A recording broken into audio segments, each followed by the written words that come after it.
Bank. Turning the food pyramid on its head. I'm Steve White. It's midday time for Top Ag News on the Rural Radio Network, reporting today on location with the Nebraska corn growers. The federal government is out with new dietary advice. Officials say the message is simple. Eat real food. The new guidelines emphasize protein at every meal, recommending full-fat dairy with no added sugar and more whole fruits and vegetables throughout the day. The National Cattlemen's Beef Association welcomed the guidelines, pointing out red meat is specifically mentioned as a good option. Health Secretary Robert Kennedy says the guidelines are back to the basics as he spoke with Ag Secretary Brooke Rollins. 40 cents of every dollar that taxpayers pay in this country is going to treat diseases that could be averted through good food. These new dietary guidelines encourage households and schools to prioritize whole, nutrient-dense foods. The new guidelines are shorter than past versions and introduce an inverted food pyramid, placing meats, dairy, veggies, and whole foods front and center, moving away from the old My Plate model.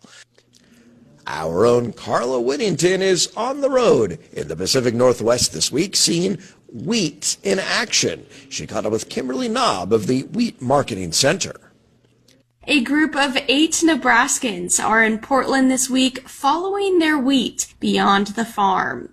Here in Portland, Oregon, joining me on the Rural Radio Network is Kimberly Knobb, the Communications and Officer Manager with the Wheat Marketing Center. Kimberly, what's the main goal of these wheat export and marketing workshop tours? We basically take these tours through a myriad of kind of wheat-related or agricultural-related tours to help growers understand better what happens to their wheat once it leaves the farm. Whether that's testing that happens in some of the laboratories, how it gets exported, how it becomes an end product, so, gets to become food. Now, these tours, they include several stops around Portland. Share a little bit more about what these participants are going to be able to see. Whether it's going into testing, Wheat Marketing Center is a laboratory. We have 3 different laboratories, testing things like moisture and protein levels and falling numbers and things that are important.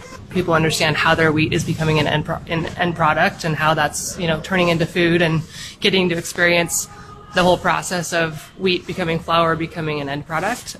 The Nebraska Wheat Export and Marketing Workshops will continue through Friday as Nebraska participants trace how their wheat reaches customers around the world. I'm Karla Whittington, joining you here on the Rural Radio Network. Thanks, Karla, for that report. Nebraska corn leaders paid tribute to the late Lynn Chrisp, past president of the National Corn Growers Association. Chrisp was on the ground frequently in D.C. during the 2018 Farm Bill talks representing corn growers. Brandon Honeycutt says Chrisp served as a mentor. It was really tragic to hear about Lynn's passing, but from me personally, and some other people say this too, Lynn was a great leader. One of the first times I was involved with Nebraska corn, I said, "Hey, how do I do this?" And he goes, "Well, you got to start at this level."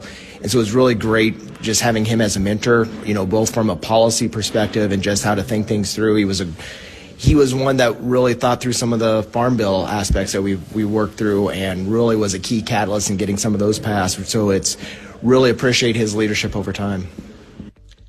Lynn Chrisp is survived by his wife of